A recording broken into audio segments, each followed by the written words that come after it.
In this video I'm going to talk about how to install some protective mesh for the radiator inlets here. I've seen videos online where people they cut it out and they feed it in through here and they zip tie it in there. I'm not a big fan of that because I don't think it'll be very secure. So what I've done is I've just removed the bumper and disassembled it from the inside and pulled it apart, and you can screw everything together on this subframe bit here which holds everything really easily. So everything's blind, it's perfectly secure. It does obviously require you to remove the bumper to do that. Have a look at the video that I made on how to do that. It's pretty simple, it only takes about 15 minutes or so. And then in that same video it'll show you how to remove this piece from the inside. And then once you've got that, then it's pretty easy to install. The mesh that I've used is something I just picked up from eBay. It's an aluminium wire mesh with holes that are 3 by 6 millimeters, which is going to stop all the leaves and anything significant from going down. It's pretty cheap, and it's really easy to work with. It bends quite easily. You can cut it with a decent pair of scissors, so it's pretty easy to install.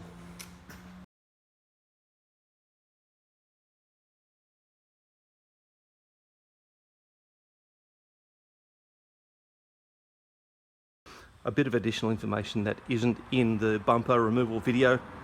I talked about how to remove these.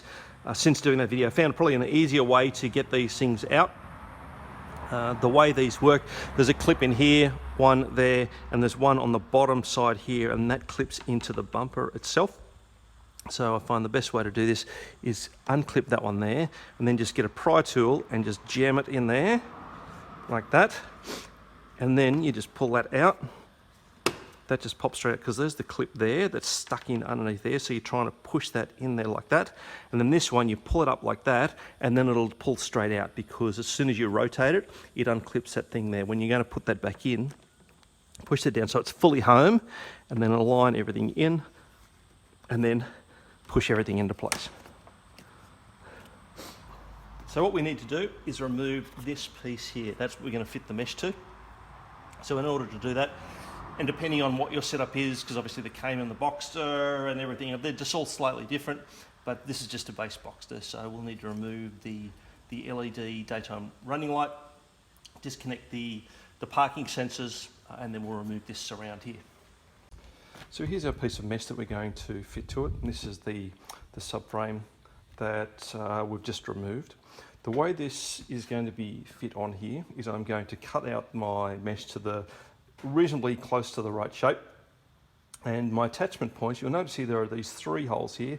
I can only assume at some stage there was going to be something they screwed on here, because they just are perfect screw holes. So you just find screws that are the right size. They can go down about 1 centimetre or so, and then just screw those on.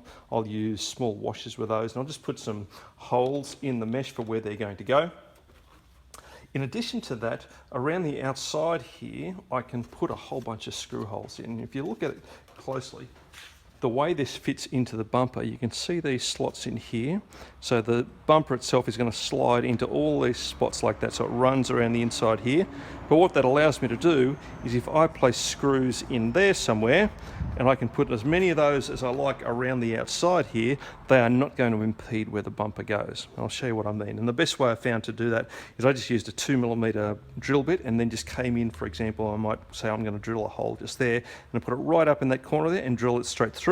That would come out the other side there. I'd have my mesh over the top of that, and then I just screwed it straight through. And what that did was it would have the hole, and hence where the screw would come through, nowhere near where the bumper is going to be, which allows the bumper just to slot straight on later on. Everything's completely blind.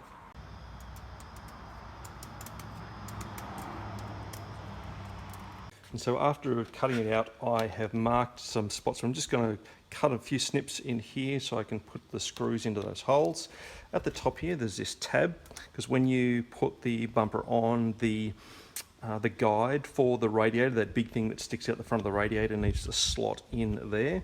So I'm going to cut a hole in that, just a slot there, so this can slide down on it, and then I'm going to bend this over so it runs along the other side here.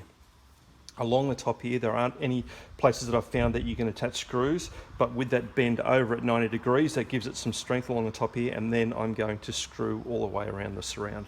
In addition to that, because I have the front parking sensors, I've cut that out. It's going to sit over the top of this. I'm not going to slot it underneath here. I'm going to have that sitting behind just enough so I can put the sensor in. So this is what it looks like with the mesh attached.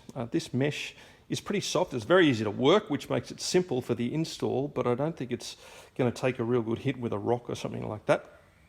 For example, you can see I have a hole up there where that just snapped straight off when I was trying to bend that down. So you may want to consider using something a little bit stronger, entirely up to you.